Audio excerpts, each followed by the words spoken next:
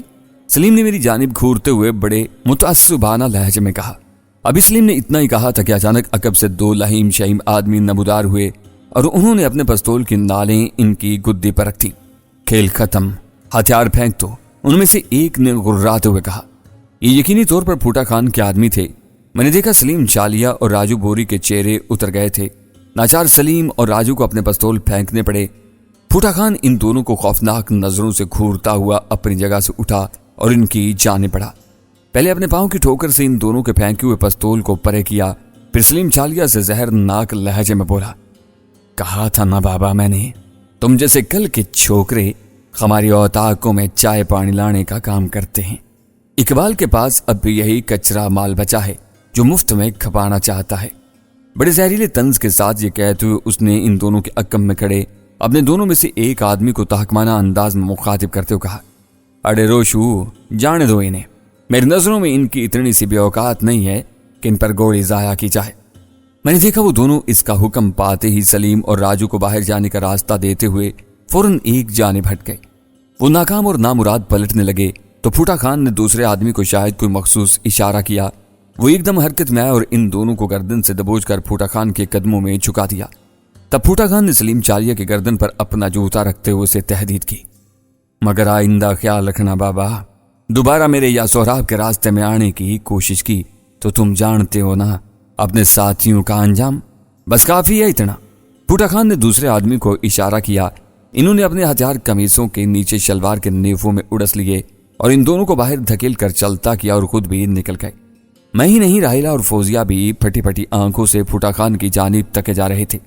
وہ بڑے کروفر کے ساتھ چلتا ہوا ہماری جانب آیا اور پوری تسلی سے مسکراتے ہوئے بولا، یہ سب اب چلتا رہے گا بابا، گھبرانے یا پریشان ہونے کی ضرورت نہیں ہے، میں بس اب چلوں گا، تم بھی ذرا ہوشیار رہنا، ہارا ہوا دشمن زیادہ خطرناک ہو جاتا ہے، ویسے میرے آدمی اسی طرح ہر جگہ بوتل کے جن کی طرح حاضر ہو جاتے ہیں۔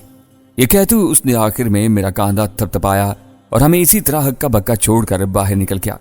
دونوں پستول اس کے اشارے پر اس کے ایک روشو نامی آدمی نے پہلے ہی اٹھا لیے تھے۔ میں اس کے نکلنے کے ذرا دیر بعد دروازے پر آیا تو ایک سیاہ رنگ کی چمچماتی کار میں جا رہا تھا۔ اس کے ہمراہ وہی دونوں آدمی موجود تھے۔ میں جلدی سے اندر آ گیا۔ بڑا ہوشیار اور محتاط آدمی ہے، اپنے آدمی کہیں گاڑی میں قریب کھات میں لگا رکھے تھے۔ میں نے ان دونوں سے کہا، وہ دونوں اب سنبھل چکی تھیں مگر فوزیہ زیادہ ہراسان نظر آ رہی تھی۔ یہ آدمی آخر ہے کون؟ کن لوگوں سے تعلق رکھتا ہے؟ راہیلہ بولی۔ پتہ نہیں، ویسے ان کی مخالف پارٹی کا ہی ہوگا، میں نے جواب میں کہا تو فوزیہ الجھے ہوئے لہجے میں بولی، اس نے ہم پر اتنا بڑا احسان کیوں کیا ہوگا اس کا کوئی مطلب ہم سے، ورنہ آج کل کون کسی پر اتنا بڑا احسان کرتا ہے۔ راہیلہ کے لہجے میں روایتی تلخی تھی۔ مجھے یہ زر خرید نہیں کہتا، دوست کہتا ہے۔ میں نے کسی خیال کے تحت راہیلہ کو یاد دلایا، ایسے لوگ اسی طرح اپنے مطلوبہ لوگوں کو اپنے مقصد براری کے لیے شیشے میں اتارتے ہیں۔ راہیلہ بولی، کچھ بھی صحیح، اس نے بہرحال کڑے وقت میں ہماری مدد تو کی ہے، لیکن ہمیں راہیلہ بہن کی بات پر بھی غور کرنا چاہیے۔ وہ کون سی؟ میں نے سوالیہ نظروں سے فوزیہ کی طرف دیکھا۔ یہی کہ ہمیں اب جتنی جلدی ہو سکے یہ شہر چھوڑ دینا چاہیے، ورنہ دو ہاتھیوں کے درمیان پس جائیں گے۔ پھر ایک لمحے متوقف ہونے کے بعد وہ دوبارہ گہرے لہجے میں بولی، تم نے وعدہ کر رکھا تھا کہ وقت آنے پر ان جرائم پیشہ لوگوں سے کنارہ کشی اختیار کر لو گے یا پھر ان کی بیک کنی کرو گے۔ میرا خیال ہے یہ لوگ قانون کی نظروں میں آ چکے ہیں اور باقی اب پھوٹا خان خود ہی سنبھال لے گا۔ ارے واہ، ہماری بنو رانی تو بڑی ہوشیار ہوتی جا رہی ہے، راہیلہ نے شرارت سے مسکراتے ہوئے کہا۔ فوزیہ جھینپ کر بے اختیار مسکرا دی اور میں بھی ہنس دیا۔ پھر گویا فوزیہ کی جھینپ مٹانے کی غرض سے بولا، ویسے فوزیہ کی بات غلط بھی نہیں ہے، عام باتیں یہ نہیں بھولتی اور اس کا اس سے ادراک بھی خوب ہوتا ہے، ورنہ تو میں ڈر ہی گیا تھا کہ جب یہ پہلی بار مجھے حوالات میں ملنے آئی تھی، لیکن خدا کا شکر ہے کسی حالات کا اچھی طرح ادراک ہو چکا تھا اور اس میں تمہاری بھی عقل اور بیدار مغزی کا دخل ہے۔ میں نے آخر میں راہیلہ کی توصیف بھی کرنا ضروری سمجھا۔